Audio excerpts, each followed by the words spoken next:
Amém? Amém. Amém? Amém.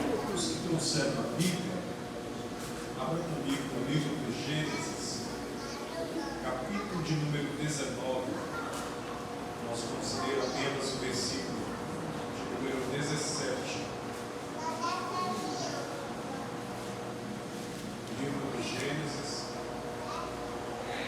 capítulo de número 19, versículo de número 17 apenas.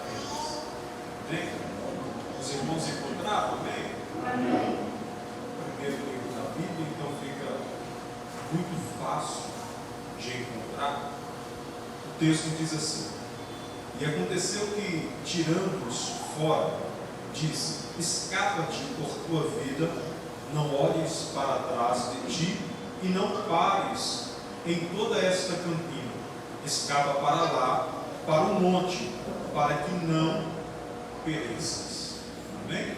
Os que estão sobre os pés, pode tomar assento em nome de Jesus. Senhor Deus, eterno Pai celestial, ó Deus, graça te damos pela noite de hoje e pela oportunidade de mais uma vez estarmos reunidos na tua casa e firmados, ó Deus, na tua palavra. Eu te peço que o Senhor fale conosco mais uma vez durante este culto, que a tua voz seja clara, nítida e poderosa, que eu possa ser apenas um instrumento, ó Deus, pelo qual o Senhor há de usar e há de falar. Que todos, ó Deus, que aqui estão, possam ser alcançados pela tua palavra. É o que eu te peço em nome de Jesus. E a igreja diz: amém. Glórias a Deus. O texto bíblico que nós acabamos de ler, ele é um texto muito conhecido. Eu tenho certeza que todos que estão aqui, porque nós não estamos em um grupo tão grande, conhecem a história que esse texto ele vem revelando, que é acerca da destruição de Sodoma e Gomorra. E dentro disto, o tema que o Senhor firmou ao meu coração para esta noite é livramento em meio à destruição. Eu tenho certeza que Deus ele há de falar ao teu coração esta noite. Se nós pararmos para analisar o momento que nós estamos vivendo, nós vamos entender que, infelizmente, ao contrário do que gostaríamos de estar testemunhando, nós estamos vivendo momentos muito difíceis. Eu tenho certeza que, se pararmos para relatar como tem sido os nossos dias, como tem sido o início do ano de 2022, talvez nós teríamos motivos para descrever o tamanho sofrimento que nós estamos inseridos.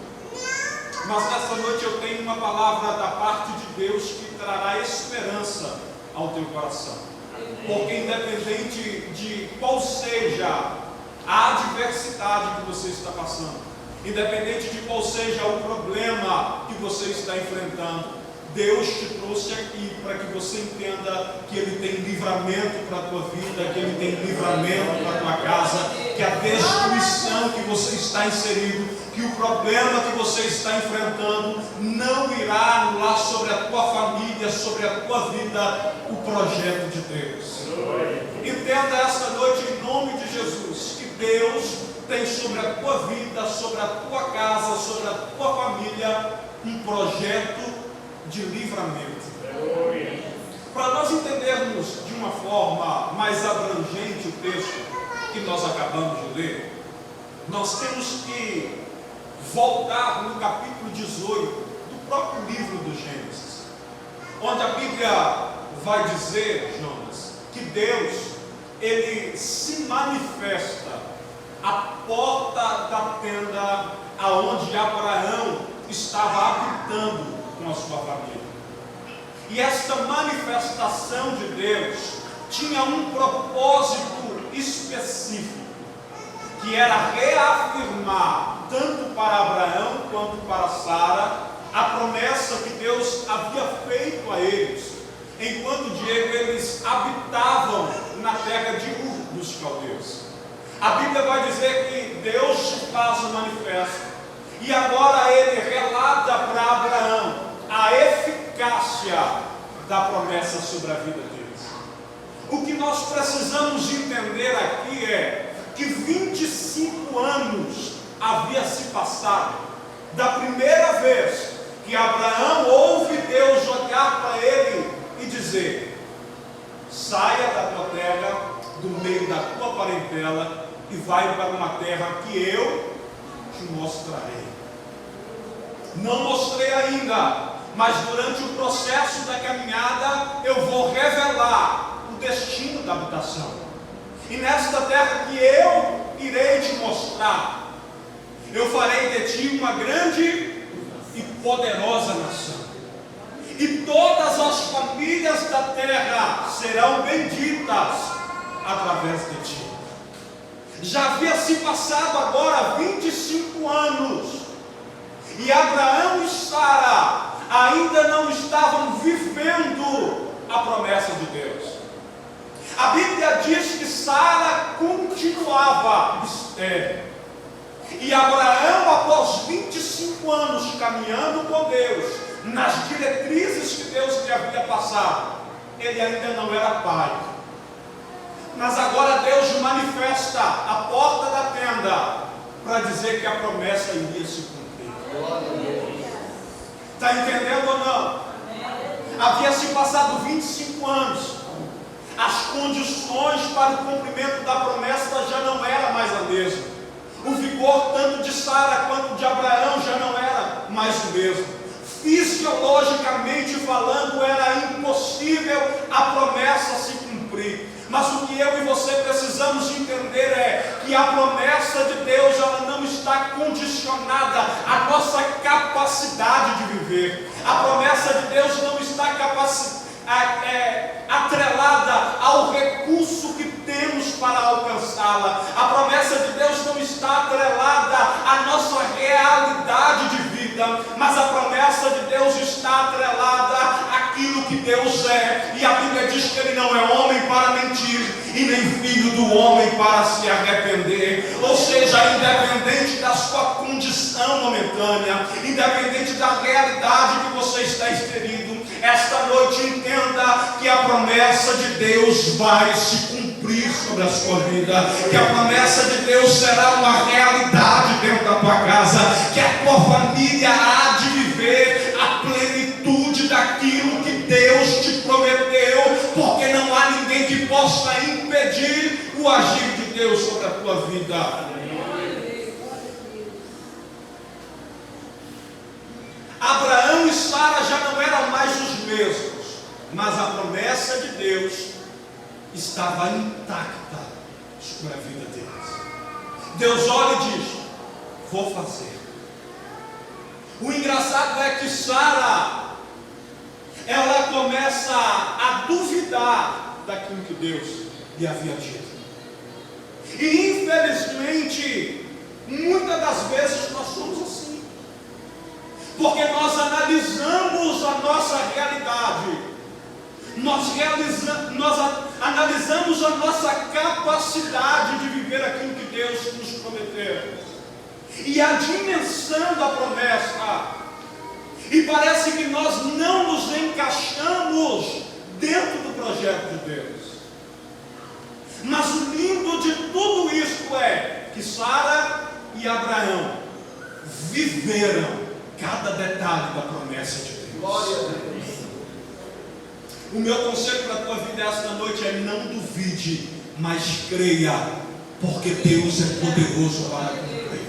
Pastor, está distante. Pastor, parece que não vai cumprir. Pastor, a minha realidade está distinta, está na contramão daquilo que Deus me prometeu. Ele há de manifestar no cumprimento de tudo quanto Ele te declarou.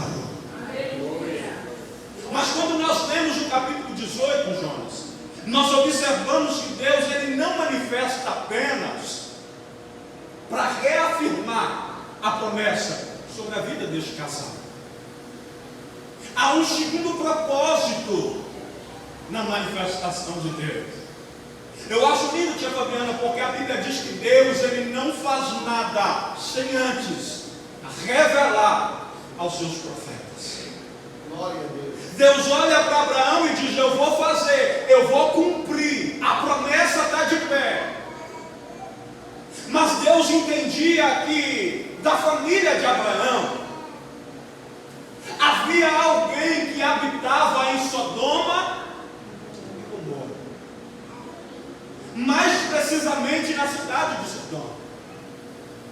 E havia um projeto de Deus de destruir essas duas cidades. E Deus olha para Abraão e diz o que ele iria fazer. O projeto de destruição da parte dele, que ele iria exterminar não apenas a cidade, mas todos os habitantes daquela cidade. Mas que sobre a vida de Ló e de sua família, por amor a Abraão, Deus pouparia. Deus revela para Abraão que sobre a sua família, mesmo estando em Sodoma, o projeto era diferente, porque havia um projeto de livramento sobre eles. A Bíblia vai dizer então, Pai, que Abraão ele começa a entrar em um debate com o Senhor. Ele começa a negociar com Deus. E ele olha para Deus e diz: mas se houver 50 justos na cidade, o Senhor continuará com esse projeto de destruição e matará tanto ímpio quanto justo? Deus olha Itamar e diz: não, por amor aos 50 eu não destruo. Só que tanto Deus quanto Abraão sabia que não havia 50 justos na cidade. E ele olha e diz: mas se houver 45? E essa negociação se estende até chegar no número de 10 pessoas. E não haviam 10 pessoas justas dentro daquela cidade. Então Deus encerra ali a negociação com Abraão, porque chegaria no número de um justo e não encontraria. Ou seja, todos que estavam ali estavam sobre a mesma situação e sobre o mesmo decreto de destruição. Mas o que me chama a atenção é que mesmo todos estando inseridos no mesmo propósito, sobre a casa de Ló havia um projeto de livramento. Por que, pastor? Porque Ló era melhor do que os outros? Não. É porque Ló tinha alguém que intercedia por ele diante de Deus. Eu vou repetir para você entender. O projeto de livramento de Deus sobre a vida de Ló não era por causa das suas atitudes, mas porque diante de Deus havia alguém chamado Abraão que intercedia para que Deus cumprisse sobre ele um propósito diferente. O Espírito Santo essa noite te trouxe aqui para te dizer: não pare de clamar.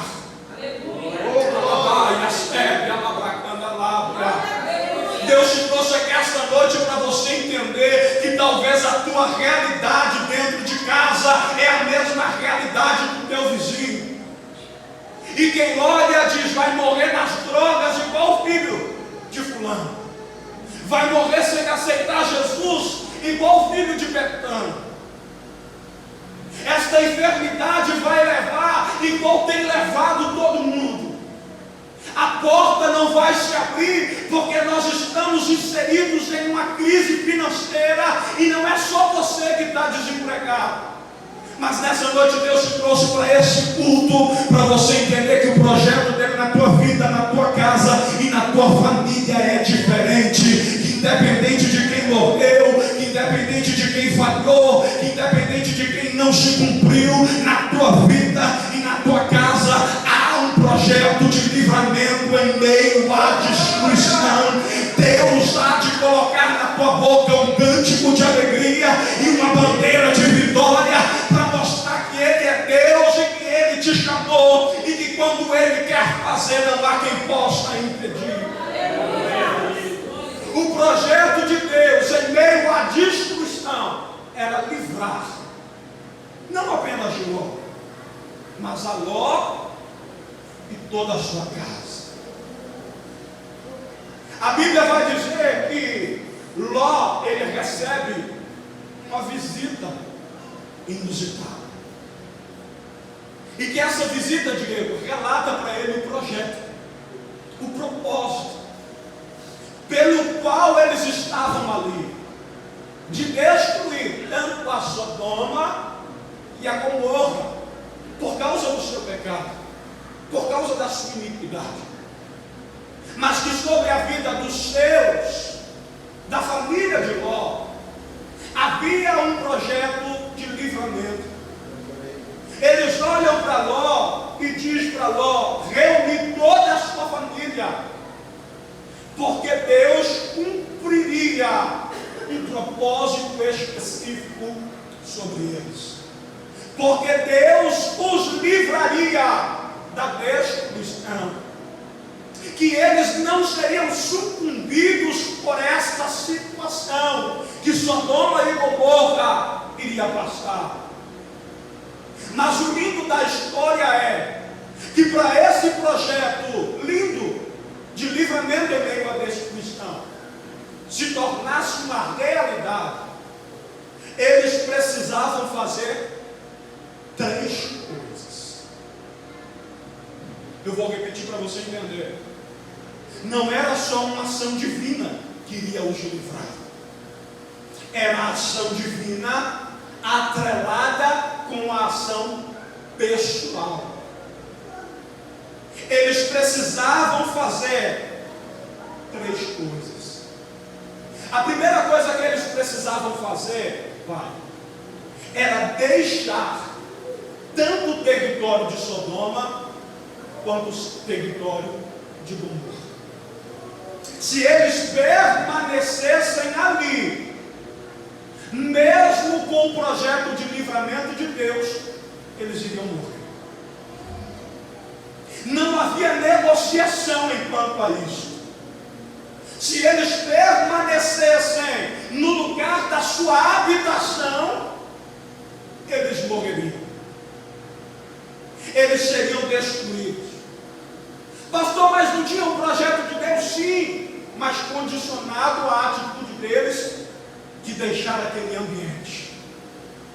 O que nós precisamos entender esta noite e cumprir sobre a nossa caminhada com Cristo é que há ambientes que nos aproximam da promessa, mas também há ambientes que retardam ou anulam a promessa de Deus sobre as nossas vidas.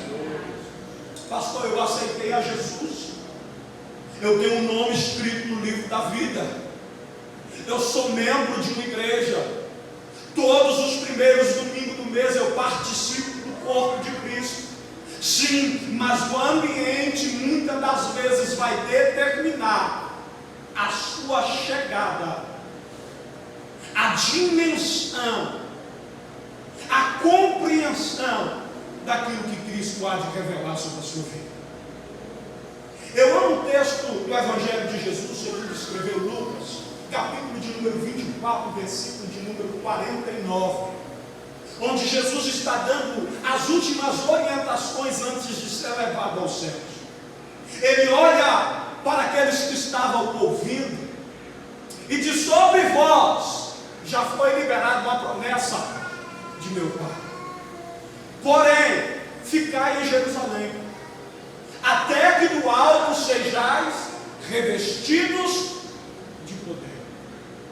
Essa promessa que Jesus está dizendo que fora liberada sobre eles, é aquilo que Deus usa o profeta Joel para dizer que no último dia Ele derramaria do teu Espírito sobre toda a carne. Era a promessa de ser cheios da presença do doce Consolador, revestidos de poder através da presença do Espírito Santo. E se você conhece a história bíblica, você entende que em Atos capítulo de número 2, 120 crentes experimentaram pela primeira vez o cumprimento daquilo que Joel declarou sobre eles através da palavra de Deus. Pastor, mas sobre toda a carne a promessa sim, mas o cumprimento após 10 dias da liberação da palavra de Jesus era para quem estivesse em um local específico, era para quem entendesse aonde precisava estar. Não foram todos os judeus, não foram todos os habitantes da terra, foram 120 crentes revestidos de poder e autoridade da parte de Deus, porque entenderam que o ambiente, que um lugar determinaria o cumprimento daquilo que Jesus prometeu. Salmos 1, versículo de número 1. Bem-aventurado o varão que não anda segundo o conselho dos ímpios, nem se detém no caminho dos pecadores, e nem se assenta à roda, à mesa dos escarnecedores. O que o Salmo está dizendo é que para a bem-aventurança se cumprir, é necessário cumprir primeiro um crivo. Aonde eu posso estar? Com quem eu posso estar? Qual ambiente eu devo frequentar?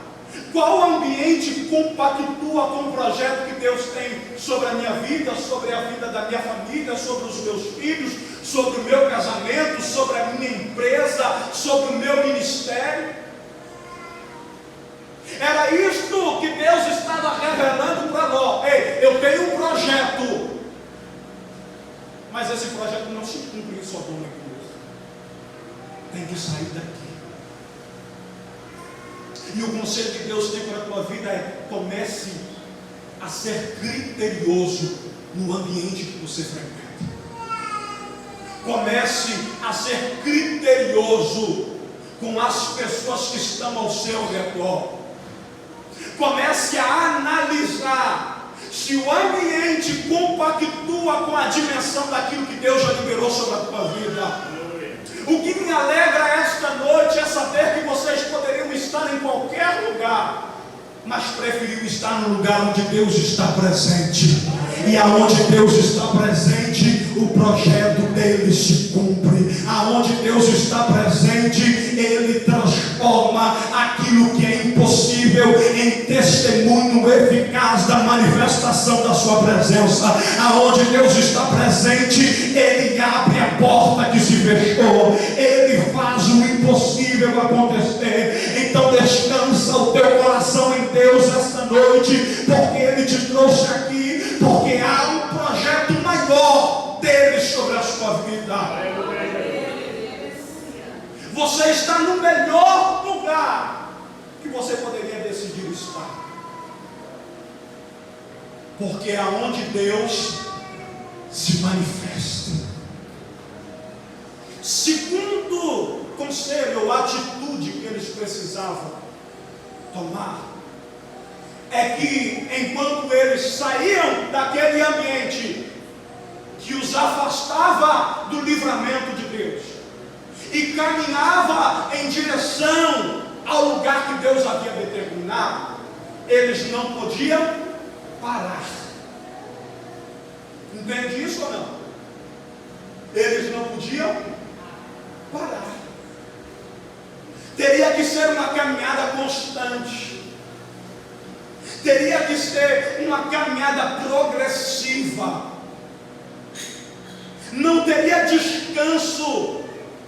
Não teria pausa.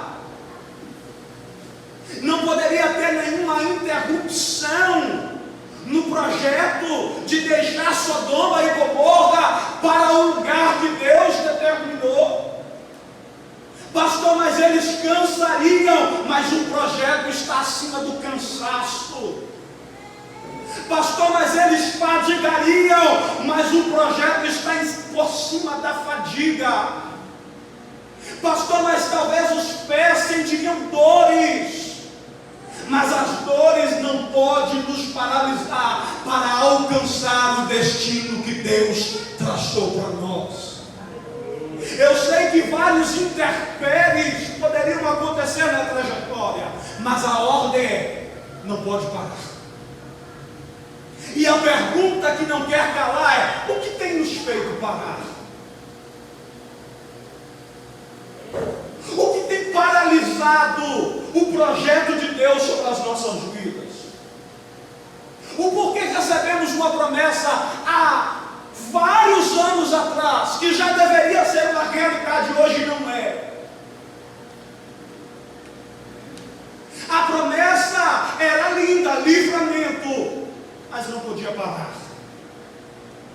O livramento ainda não era uma realidade, mas não poderia parar.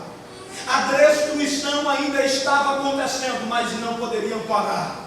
Vidas estavam morrendo, mas não poderiam parar, porque o objetivo era específico.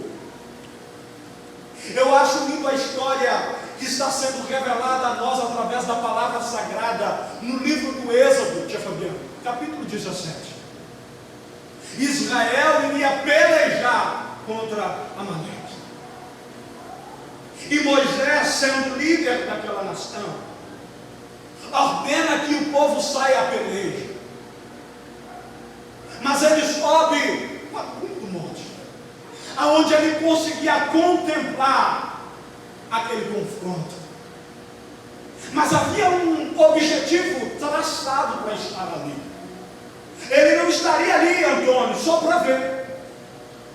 Havia um posicionamento que ele tomaria. A Bíblia diz que enquanto o povo pelejava, ele estende as mãos sobre o povo.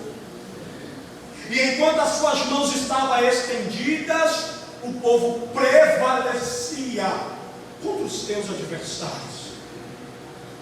Mas Moisés é humano, assim como eu e você. A peleja aqui não é resolvida em minutos, é horas de confrontos.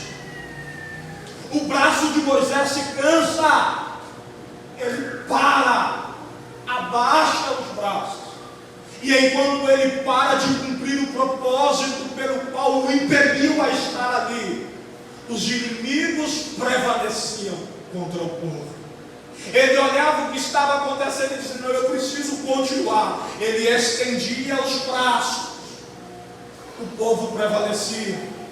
Ele sentia dores, ele cansou, ele abaixava os braços, o inimigo predominava sobre eles, ao ponto dele entender com dores, cansado, eu preciso continuar a fazer aquilo que o Espírito me impeliu a cumprir, ao ponto dele não ter condições físicas de continuar com o braço estendido. Se coloca uma pedra de um lado e de outro. Arão e Hur sustenta os braços de Moisés, mas ele não para, porque o propósito era a vitória. O meu conselho é: se não está conseguindo sozinho, atraia pessoas que te ajudarão a cumprir o projeto de Deus sobre a tua vida. Mas você não pode abrir mão de viver aquilo que Deus te chamou para viver. Enquanto não se aproximar de ninguém, ore sozinho, busque sozinho, clame sozinho. Mas quando chegar no ponto de não aguentar, procure alguém e diz: ore por mim. Ou melhor, ore comigo, busque comigo, mas eu não posso parar, porque há um projeto de livramento de Deus sobre a minha vida e sobre a minha casa. Porque a destruição é aparente, mas eu tenho uma promessa que Deus será comigo nesta peleja, e Ele é um Deus que nunca perdeu uma batalha. Terceira atitude que eles não poderiam, ou que eles precisariam tomar, é que eles não poderiam de forma alguma olhar para trás. Aquele que lança a mão no arado e olha para trás não é digno. Eles não podiam. Já haviam lançado a mão sobre o arado, já estavam caminhando em direção à promessa, já estavam no processo que Deus havia os colocado. não podiam olhar para trás. E eu não sei você, e muitas das vezes eu lia o texto, e o meu sentimento é que a segunda atitude ela está atrelada à terceira. Sim ou não? Ou sou eu que penso isso? Que o fato de olhar para trás está condicionada à atitude de parar. Estou andando, paro e olho para trás. Só que essa semana, lendo o texto, eu entendi que uma coisa não tem nada a ver com a outra. Nada a ver com a outra. Porque olhar para trás não quer dizer que eu preciso parar primeiro. É claro que eu posso parar para olhar para trás, mas não necessariamente eu preciso cumprir essa regra. Eu posso olhar para trás mesmo continuando a caminhar. O problema é que enquanto eu caminho olhando para trás, eu perdi o foco do meu destino final. Olhar para trás do texto traz o sentido de perder a visão de Deus, o foco do projeto de Deus, o foco do propósito e da promessa que Deus tem. Ou seja, eu posso continuar a caminhada e mesmo assim olhar para trás. Pastor, eu estou indo na mesma direção, sim, mas o foco já não é mais o mesmo. Pastor, eu não falto de um culto de oração, sim, mas o foco e o objetivo já não é mais o mesmo. Pastor, eu nunca deixei de congregar, mas enquanto congrega o foco já não é mais o mesmo. Pastor, eu nunca deixei de cantar, eu nunca parei de pregar, eu nunca deixei de exercer o ministério de Deus sobre a minha vida, sim, mas o foco. O mais importante não é deslocar mantendo o foco daquilo que Deus te chamou para fazer. O mais importante não é vir permanecendo no propósito e no projeto e no plano que Deus arquitetou sobre a sua vida. Quem não conhece a história bíblica de quando Pedro anda sobre as águas? Muito famosa. Jesus dá uma ordenância que eles precisavam atravessar para o outro lado. Jesus vai orar. E Jesus percebe em meio à oração que já estava tarde. Sendo Deus, ele sabia a condição que os seus discípulos estavam submetidos ao mar, onde os ventos eram contrários, fortes, e o barco era açoitado pelo mar. Jesus então vai socorrer os discípulos. Porque esse é o Deus que nós servimos, socorro bem presente na hora da angústia.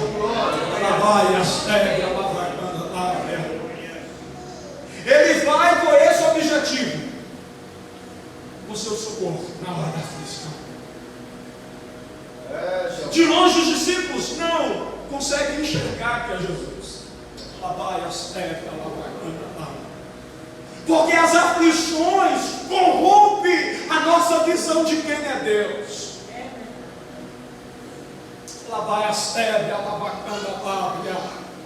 Porque os problemas muitas das vezes nos fazem enxergar Jesus, nos fazem enxergar o nosso pastor, nos fazem enxergar a nossa igreja em um formato que eles não têm.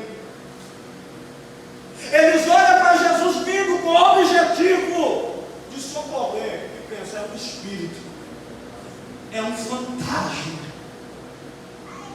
E ao invés da caminhada de Jesus trazer esperança, trouxe medo, trouxe pavor, ao ponto deles perguntar quem é. E Jesus esclarece que era ele. Pedro olha e diz: és tu mesmo, manda ele ter contigo das águas. Jesus olha para Pedro e diz: não. Porque aquilo que é complicado para a gente é simples para Deus. Porque aquilo que é impossível para a gente é detalhe para o Senhor. Porque aquilo que a nossa mão não alcança é palpável ao toque de Deus. Andar sobre as águas para mim e para você é impossível mediante a física, mas para Jesus é possível mediante uma palavra. Vem. Ou seja, aquilo que você pensa que não vai acontecer, essa noite Jesus está te dizendo: tem uma palavra liberada sobre a tua vida da minha parte, e vai cumprir. Vem. Não para, vem. Não olhe para trás, vem. Não permaneça no mesmo ambiente, vem. Porque há um projeto de livramento, há um projeto de socorro, há um projeto de escape, vem. E sabe o que Pedro faz? Ele vai. Ele começa a andar, aonde? Sobre as águas. Ele começa a viver uma intimidade, uma dimensão com Cristo que ele não tinha capacidade de viver, mas porque ele tinha uma palavra, vem, ele foi. E ele anda, ele exerce, ele cumpre o propósito. Mas em meio à caminhada, nós observamos que ele perde o foco. O foco dele agora já não era Jesus, e muito menos a palavra que ele liberou dizendo: vem. Ele olha e diz: o vento está forte. É contrário. O foco dele tem uma alteração. Mas o triste é que ele ainda continua a caminhar na mesma direção. Ele continua a exercer as mesmas funções. A atitude de Pedro não sofre nenhuma alteração. É a mesma atitude. Mas o foco já era o vento, não era mais Jesus ou sua palavra. Pedro, precisamos entender isso. Pedro, ele não afunda porque ele para de andar. Pedro afunda andando, mas com o foco no vento. Pedro continua andando, mas o foco era o vento. Qual tem sido o seu foco? Qual tem sido a sua motivação? O que tem te impelido a servir ao Senhor? É isso que vai determinar o cumprimento daquilo que Ele liberou sobre a tua vida. Não é simplesmente ter a palavra vem e ir. É ir dizendo: o vento é contrário, mas eu tenho uma palavra ao meu favor.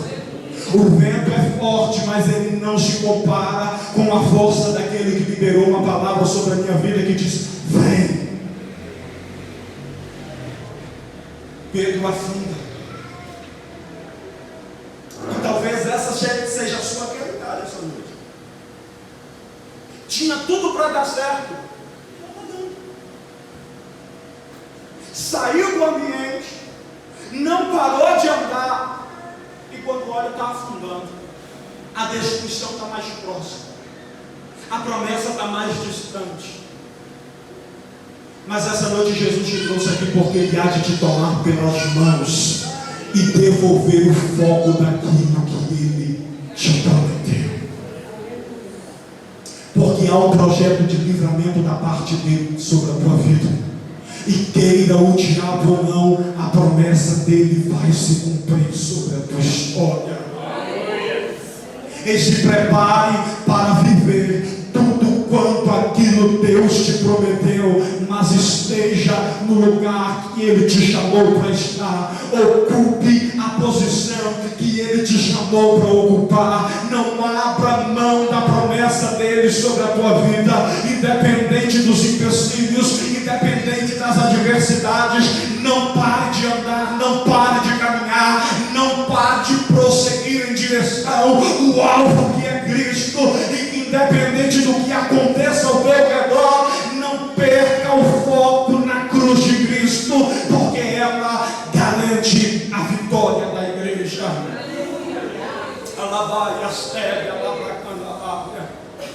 Eu quero te convidar a colocar sobre os pés, se você consegue. Por que, pastor? Porque nós vamos apresentar ao Senhor a situação que nós estamos inseridos.